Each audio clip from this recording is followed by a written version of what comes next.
नमस्कार, माझं नाव चिंतामणी बळवंत बोडस. मी गेले 2-3 वर्ष सांगली ऍक्टिव्ह सायकलिंग ग्रुप या ग्रुपमध्ये सक्रिय आहे. या ग्रुपमध्ये 101 सांगली नामांकित सदस्य आहेत आणि त्या अनुषंगाने आम्ही आतापर्यंत सांगली ते पंढरपूर रोडला दर गुरुवारी सांगली ते नरसोबावाडी अशा 100च्या वर राईड झाल्या.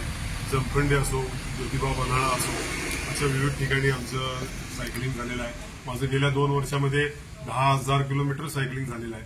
तर या अनुषंगानं मोहन गलंगे सरांनी, आमचे जे संस्थापक आहेत, त्यांनी पुणे ते अयोध्या ही पुण्याची एक संस्था आहे, IAS इंडियन ऍथलेटिक्स सोसायटी. या सोसायटीमार्फत आतापर्यंत विविध प्रकारच्या राईड्स झालेल्या आहेत. त्यापैकी ही या वर्षीची राईड दिनांक 23 नोव्हेंबर ते 2 डिसेंबर पुणे ते अयोध्या अशी आयोजित केली होती. आणि या अयोध्येमध्ये महाराष्ट्रातील नामांकित सायकलिस्ट या सर्वांनी सबस्क्रिप्शन केलेलं होतं. आणि मोहन गलंगे सरांची इच्छा होती की बाबा जी पुणे ते अयोध्या राईड आहे ती सांगली ते पुणे व्हावी. तर केवळ त्यांना सपोर्ट करण्यासाठी म्हणून मी सांगली ते पुणे त्यांच्याबरोबर जॉईन झालो. आम्ही 21 नोव्हेंबरला सुरुवात केली.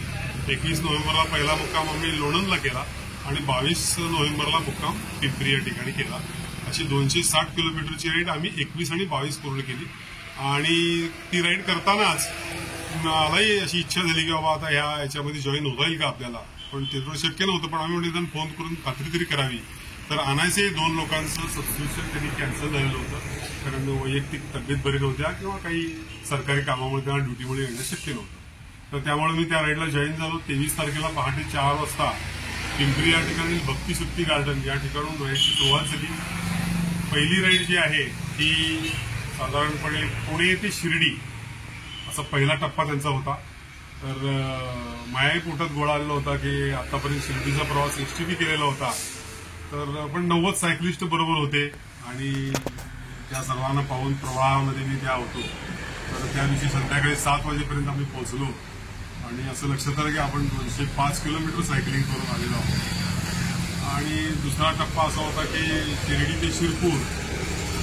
त्यानंतर तिसरा टप्पा होता शिरपूर ते माहेश्वर, माहेश्वर ते उज्जैन, उज्जैन ते मिरज, नंतर मिरज ते बिरजदार, बिरजदार नंतर झाशी, झाशी ते कानपूर, कानपूर ते लखनौ आणि लखनौ ते अयोध्या. असं साधारणपणे 2 डिसेंबरपर्यंतचा कार्यक्रम होता. खरं तर आतापर्यंत आम्हाला एकदा पंढरपूरला जाऊन आलो तर सगळ्याच दृष्टिकोनातून थकवा यायचा, हातपाय दुखायचे, पायात गोळे यायचे. पण तुम्हाला सांगतो की केवळ एक प्रभू श्री रामचंद्रांना भेटायचं होतं ही एक ध्यास होती आणि त्यांच्याच केवळ कृपेमुळं ही माझी राईड शक्य झाली. यासाठी मी पुण्याच्या IAS संस्थेला आभार मानतो आणि धन्यवाद देतो. आणि त्यांच्यामुळेच हे केवळ शक्य झालं. कारण हे एकटा टुकट्याचं काम नाहीये. तर ह्या सर्व लोकांचा पाठिंबा होता आणि ग्रुपमध्ये असल्यामुळं बाबा मी जरी समजा एका ठिकाणी थांबलो तरी माझ्या पाठिंबा कोणीतरी आहे. आणि त्यांचा एक बॅक सपोर्ट असा होता की शेवटच्या सायकलिस्टच्या पाठीमागे त्यांचं वाहन असायचं की समजा त्या सायकलिस्टला काय अडचण आली तर ते त्याला पिकअप करू शकत होते. आणि हा सगळा प्रवास पाहता सांगली ते अयोध्यापर्यंतचा प्रवास सायकलवरून म्हणजे रस्त्यावरून ज्याला आपण पाहणं म्हणतो तसा पाहण्यात आला. एकच आहे की आपल्याला असं वाटतं की सांगली आपला महाराष्ट्र सगळ्यात चांगला. कारण महाराष्ट्र सोडल्यानंतर थोडी ट्रॅफिकची गर्दी आणि आम्हाला भीती वाटत आहे. त्या ठिकाणी थोडीशी शिस्त कमी पडते असं जाणवतं.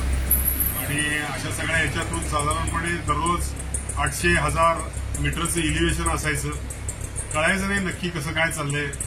बरं तुम्ही म्हणाल तर जे काही त्रास व्हायचे, गुडघ्याला होणारा त्रास, आपल्या सीटला होणारं इचिंग, त्याची होणारी जखम, त्रास, हे सगळं खरं तर भयानक होतं. पण वेळच नव्हता. म्हणजे आपण म्हणतो ना की जर वेळ असेल तर आपण त्याचं कौतुक करू शकतो. तर त्या जखमेचं होणाऱ्या त्रासाचं वेळ करायला कोणाला वेळच नव्हता.